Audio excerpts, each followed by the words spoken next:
میں نے کلاک پر نگاہ ڈالی، مجھے وہ دھندلا ہوتا ہوا نظر آیا۔ سوئی اس مقام کے قریب پہنچ گئی جب میرے پیٹ میں دھماکہ ہونا تھا، جب میرے جسم کے پرخچے اڑنے تھے۔ میں نے آنکھیں بند کر لی، موت میری بند آنکھوں میں پہنچ چکی تھی۔ اپنے وطن پاکستان کے مناظر قلم کی طرح میری آنکھوں کے سامنے چلنے لگے۔ پھر ایک دھماکہ ہوا، ایسا دھماکہ جیسے سعدیہ کا فلیٹ بگ سے اڑ گیا ہو۔ میرے کانوں کے پردے پھٹ گئے، میری بند آنکھوں میں ہزاروں بجلیاں کوند گئی۔ میں سفید ترین، تیز ترین، گرم ترین روشنی کی آگ میں ڈوب گیا۔ اس کے بعد مجھے ہوش نہ رہا کیونکہ میں مر چکا تھا، لیکن میں زندہ تھا۔ پہلے تو میں یہ سمجھا کہ میں عالم فنا سے نکل کر عالم بقا میں آ پہنچا ہوں۔ ہر شے مجھے دھند میں ڈوبی نظر آ رہی تھی۔ پھر سعدیہ کی شکل صاف ہو گئی، وہ مسکرا رہی تھی۔ مجھے یقین نہیں آ رہا تھا کہ میں زندہ ہوں اور سعدیہ کے فلیٹ میں ہی ہوں۔ میں نے آنکھیں بند کر لیں، مجھ پر نکاہت طاری تھی۔ وہ آہستہ آہستہ میرا سر دبا رہی تھی۔ اس نے کہا، دیکھ لو، کچھ نہیں ہوا۔ میں نہ کہتی تھی، لیلا کی دوا تیز بے دف ہوگی۔ اس نے تمہارے جسم سے دھماکہ خیز محلول کر نکال کر باہر پھینک دیا ہے۔ خدا کا شکر ہے تمہیں زندہ دیکھ رہی ہوں۔ میرے ذہن میں طرح طرح کے خیالات آ رہے تھے۔ یہ کیسے ہو سکتا ہے کہ یہودی ڈاکٹر کا فارمولہ فیل ہو جائے؟ کہیں ایسا تو نہیں ہے کہ انہوں نے میرے جسم میں دھماکہ خیز محلول ڈالا ہی نہ ہو، محض مجھے ڈرانے اور راز اگلوانے کے لیے میرے ساتھ ڈرامہ کھیلا ہو۔ ضرور ایسا ہی ہوا تھا۔ لیلا کا جو شاندار بیکار تھا، یہ سب کچھ نفسیاتی دباؤ کے تحت ہوا ہے۔ میں نے آنکھیں کھول کر سعدیہ کو دیکھا۔ اس نے بدستور مسکراتے ہوئے مجھے سونپ کے 2-3 چمچ پلائے اور بولی، تم 4 گھنٹے بے ہوش رہے ہو، اب تم آرام کرو، میں نیچے سٹور جا رہی ہوں، یہاں کوئی نہیں آئے گا۔ دوپہر کے بعد سعدیہ میرے لیے سینڈوچ بنا کر لے آئی۔ شام تک میں بہتر ہو گیا۔ اصل میں مجھے کچھ بھی نہیں ہوا تھا، بس ذرا نفسیاتی دباؤ کا رد عمل تھا۔ رات میں نے بھرپور نیند لی، اگر روز بالکل تازہ دم تھا۔ سعدیہ نے میری بہت خدمت کی۔ آج بھی جب وہ دن یاد آتے ہیں تو میرا دل اس کے لیے احسان مندی کے جذبات سے لبریز ہو جاتا ہے۔ ایک وحشت خیز ڈرامے کا تاریک بادل چھٹا تو اس فضا کا جائزہ لیا جس میں میں اس وقت سانس لے رہا تھا۔ اسرائیلی سیکورٹی فورس اور فوج نے شہر کے ایک ایک مکان کو کھنگال ڈالا تھا، مگر میں ان کے ہاتھ نہ آ سکا تھا۔ 2 روز کے بعد فصیلے شہر کے باہر جو کرفیو لگا تھا وہ اٹھا لیا گیا۔ لوگوں کی آمد و رفت پھر سے شروع ہو گئی۔ میں نے اس دوران میں دیکھا کہ سعدیہ واقعی ایک انتہائی زیرک اور دور اندیش ایجنٹ تھی۔ اس نے اپنے آپ کو یہودی مذہب اور اس کی ثقافت میں اس طرح ضم کر دیا تھا کہ کسی کو اس پر ایک لمحے کے لیے بھی شک نہیں پڑ سکتا تھا کہ وہ مسلمان عرب لڑکی ہے۔ وہ محلے میں جو اسرائیلی خواتین کی فلاح و بہبود کی ایک انجمن تھی، اس کی سرگرم رکن تھی۔ اسے وہاں ہر کوئی نادیہ میری ڈونا کہہ کر پکارتا تھا۔ میں یروشلم میں محفوظ نہیں تھا، میری تلاش برابر جاری تھی۔ اسرائیلی سیکورٹی والے ہاتھ پر ہاتھ دھرے نہیں بیٹھے تھے۔ موت کے منہ سے نکل آنے کے بعد میں اپنے اندر ایک نئی طاقت محسوس کر رہا تھا۔ اب میرے سامنے سونیا کا سراغ لگانے اور اسے اسرائیل سے نکال کر قاہرہ لے جانے کا مشن تھا۔ جب سے میں سعدیہ کے فلیٹ میں آ کر چھپا تھا، میں نے قدم باہر نہیں نکالا تھا۔ میرا وہاں زیادہ دن رہنا سعدیہ کے لیے کسی خطرے کا باعث بن سکتا تھا، لیکن سعدیہ مصر تھی کہ ڈاکٹر عقاد واپس یروشلم آ گیا ہوگا، لہذا وہ میرا ایک چیک اپ ضرور کرائے گی۔ دوسرے روز رات کو ایک گول مٹول سا آدمی ہاتھ میں ڈاکٹروں والا بریف کیس لیے، اینک لگائے، چھوٹی سی داڑھی کو کھجاتا فلیٹ میں داخل ہوا۔ سعدیہ اس کے ساتھ تھی۔ اندر آتے ہی اس نے پلٹ کر دروازے کی طرف دیکھا۔ سعدیہ نے فوراً دروازہ بند کر دیا۔ میں پلنگ پر نیم دراز تھا۔ وہ سیدھا میری طرف آیا اور میری آنکھوں کے پپوٹے ہٹا کر غور سے دیکھا۔ یہ تو بالکل ٹھیک ہے۔ پھر فوراً ہی بریف کیس میں سے کچھ آلات نکالے، میرا بلڈ پریشر لیا، دل کی دھڑکنیں نوٹ کی، انگلیوں کے ناخن دیکھے، پھر سب کچھ بریف کیس میں بند کر کے جیب سے سگار نکال کر سلگایا اور اس کے کش لگاتے ہوئے بولا، انہوں نے اس کے ساتھ ڈرامہ کیا ہے۔ اگر ایسی ویسی بات ہوتی تو اس کے اثرات آنکھوں اور خون میں ضرور پاتے، مگر اس کی ہر شے نارمل ہے۔ پھر سعدیہ کی طرف دیکھ کر کہنے لگا، اسے زیادہ دیر یہاں نہیں رہنا چاہیے، حالات بہت سنگین ہو رہے ہیں، اس کی تصویر ہر جگہ لگی ہے، سر منڈا ہے تو کیا ہوا، لیکن اس کی شکل تو صاف پہچانی جا سکتی ہے۔ وہ عربی زبان میں باتیں کر رہا تھا۔ میں نے کہا، ڈاکٹر کیا کسی طرح یہاں میری تھوڑی سی پلاسٹک سرجری ہو سکتی ہے؟ سعدیہ نے چونک کر میری طرف دیکھا۔ ڈاکٹر نے سگار کا کش کھینچ کر گاڑھا دھواں نتھنوں سے نکالتے ہوئے سر جھکا لیا۔ وہ سوچ رہا تھا، کہنے لگا، کیوں نہیں ہو سکتی، مگر یہاں وہ سہولتیں میسر نہیں، اس کے لیے ہمیں خفیہ طریقے سے تل ابیب جانا ہوگا۔ سعدیہ نے سر کو نفی میں ہلایا اور بولی، ہرگز نہیں ڈاکٹر، اس کا تل ابیب جانا ٹھیک نہیں، کیا تم اسے موت کے منہ میں دھکیلنا چاہتے ہو؟ ڈاکٹر عقاد نتھنے پھلاتے پھنکار کر بولا، میں کب کہتا ہوں کہ یہ وہاں جائے، یہ خود پلاسٹک سرجری کے لیے اصرار کر رہا تھا۔ میں اس نتیجے پر پہنچا کہ پلاسٹک سرجری ابھی ممکن نہیں ہے، لہذا مجھے اپنی اسی شکل صورت میں تبدیلی کرنی ہوگی۔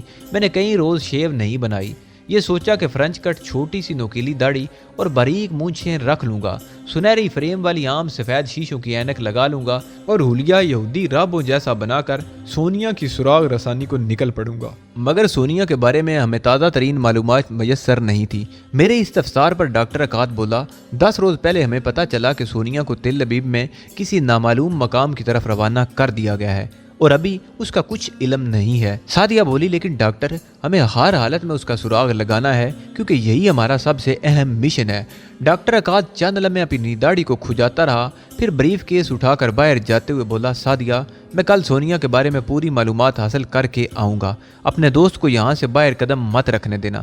اس کی تصویریں ریستورانوں میں بھی چسپاں کر دی گئی ہیں۔ مجھے اب اس کی کچھ پرواہ نہیں تھی۔ میں ایک المناک دھماکہ خیز موت سے بچ گیا تھا۔ میرے عزائم پہلے سے بھی بلند تھے اور میں یہودی انٹیلیجنس کی پوری بٹالین سے ٹکر لے سکتا تھا۔ یہ میرا غیر متزلزل عزم تھا کہ پاکستانی معصوم لڑکی سونیا کو ہر حالت میں اسرائیلیوں کی پرتشدد قید سے آزاد کرا کے اپنے ساتھ بارڈر کراس کرانا ہے۔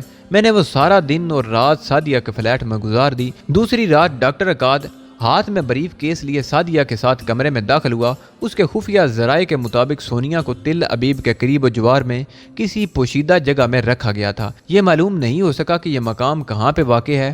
ڈاکٹر عقاد نے سگار سلگاتے ہوئے کہا کہ تل ابیب کے قرب و جوار میں اسرائیلی وزارت دفاع کی کچھ اہم فوجی تنصیبات ہیں، جن میں سب سے اہم زمین دوزی ایٹمی میزائلوں کا خفیہ اڈا ہے۔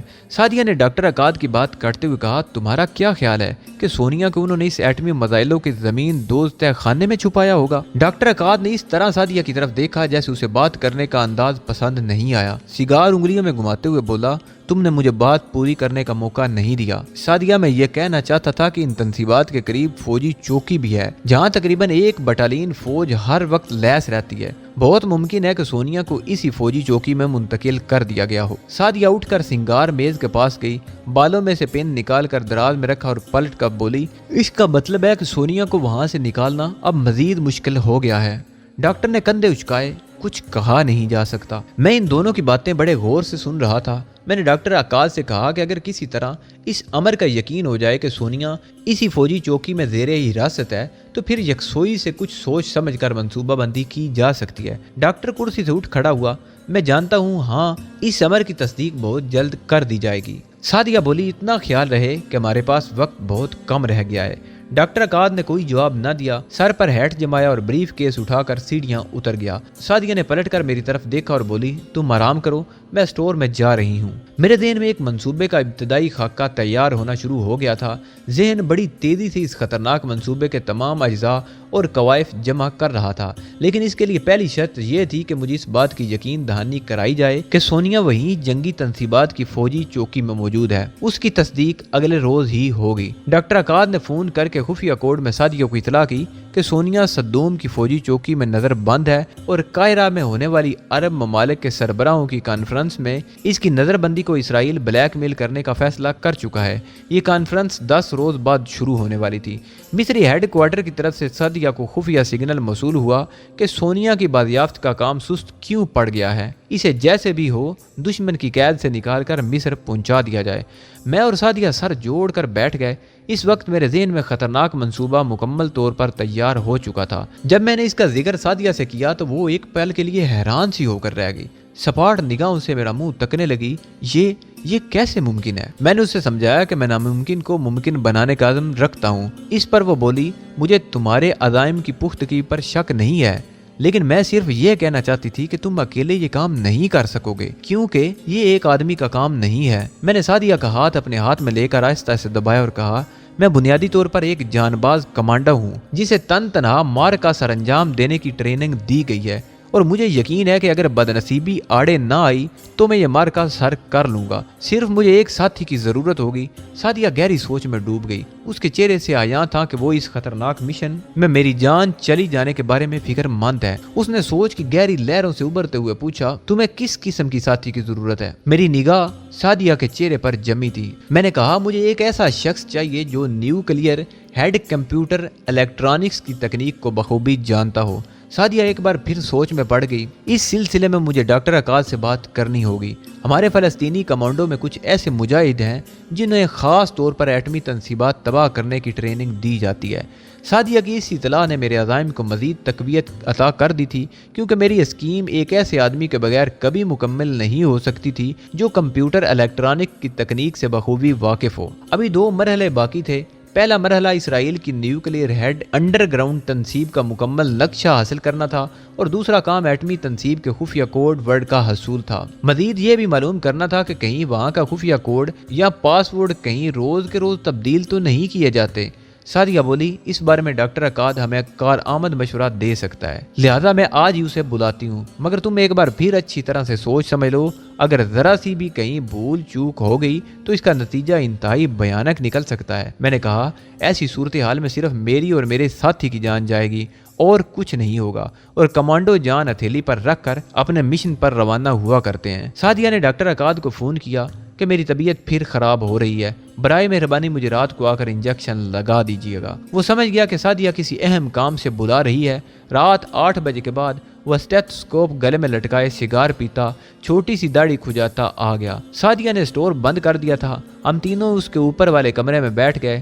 سعدیہ کافی بنا کر لے آئی، کھڑکی پر پردہ گرا دیا گیا۔ ڈاکٹر نے دکھاوے کے طور پر بریف کیس میں سے سرنج اور انجیکشن کی ٹیوب نکال کر چھوٹی میز پر رکھ دی۔ میں صوفے پر بیٹھا تھا۔ سعدیہ پلنگ پر نیم دراز ہوگی۔ جب سارا مصنوعی سیٹ اپ لگ گیا تو ڈاکٹر عقاد نے سگار کو ہونٹوں کے کونے میں دباتے ہوئے ہاتھ صدری میں پھنسا لیے اور صوفے پر ذرا پیچھے جھک کر بولا، اب مجھے بتاؤ کس کام کے لیے بلایا گیا ہے، کیونکہ تمہارا یوں بار بار مجھے فون کرنا ٹھیک نہیں ہے۔ سعدیہ نے کہا، ڈاکٹر، اس وقت ایک انتہائی اہم مشن کے سلسلے میں تمہارا مشورہ بلکہ تمہارے تعاون کی ضرورت ہے۔ کون سا مشن؟ سونیا کی برآمدگی کا مشن۔ ڈاکٹر عقاد نے گردن ایک طرف کرتے ہوئے پوچھا۔ سعدیہ نے میری طرف دیکھا۔ تم خود ہی اپنے مشن کی تفصیلات ڈاکٹر کو بتا دو۔ اب ڈاکٹر کی توجہ میری طرف ہوگی۔ اس نے اپنی کرنجی آنکھیں مجھ پر جما دی اور دھیمی پرسکون آواز میں بولا، تم کیا کرنا چاہتے ہو؟ میں نے ڈاکٹر عقاد کو اپنے خطرناک مشن کی تمام تفصیلات وضاحت کے ساتھ بیان کرنی شروع کر دی۔ ڈاکٹر عقاد کا چہرہ ایک دم سنجیدہ ہو گیا۔ اس نے منہ سے سگار نکال کر ایش ٹرے میں مسل دیا اور صوفے پر آگے کو ہو گیا۔ اس کی آنکھیں میرے چہرے پر گڑی تھی اور وہ ہمتن گوش ہو کر میری اسکیم کی تفصیلات سن رہا تھا۔ جب میں پوری وضاحت کے ساتھ اسے اپنا مشن بیان کر چکا تو وہ پیچھے ہو کر صوفے میں دنس گیا۔ سرجری کی جیب میں سے نیا سگار نکال کر سلگایا، اس کا ایک کش کھینچ کر آہستہ آہستہ دھواں چھوڑنے لگا۔ سعدیہ بولی، ڈاکٹر، کیا تم یہ نہیں سمجھتے کہ میں ایک سفارتکار کی بیٹی کو برآمد کروانے کے لیے یہ مشن زیادہ خطرناک اور بھیانک نتائج کا حامل بھی ہو سکتا ہے؟ ڈاکٹر سگار کا کش لگاتے ہوئے بولا، سوال ایک دوست ملک کے سفارتکار کی اغوا شدہ بیٹی سونیا کو برآمد کرانے کا ہی نہیں، سونیا کی آڑ میں اسرائیل، تنظیم آزادی فلسطین اور مصری حکومت کو بلیک میل کرنے کا، اس سے ہمارے کاز کو شدید دھچکا لگنے کا اندیشہ ہے۔ سعدیہ نے کہا کہ اس کا مطلب ہے کہ تم اس مشن کے حق میں ہو۔ ڈاکٹر عقاد اٹھ کر ٹہلنے لگا، چند قدم چل کر کھڑکی کے پاس گیا، پھر واپس پلٹ کر میری طرف متوجہ ہو کر بولا، کیا تمہیں یقین ہے کہ تم اس منصوبے کو پوری دلیری، عیاری اور چابک دستی سے تکمیل تک پہنچا سکو گے؟ میں نے کہا، مجھے پورا یقین ہے، لیکن اس کے لیے مکمل معلومات حاصل ہونا بہت ضروری ہے، خاص طور پر ایک ایسے کمانڈو کا حصول جو نیوکلیئر ہیڈ میزائل کمپیوٹر تکنیک سے بخوبی واقف ہو۔ ڈاکٹر عقاد آہستہ آہستہ قدم اٹھاتا صوفے کے پاس آیا، پھر صوفے پر بیٹھ کر ٹھنڈی کافی کا ایک گھونٹ پیا اور بولا،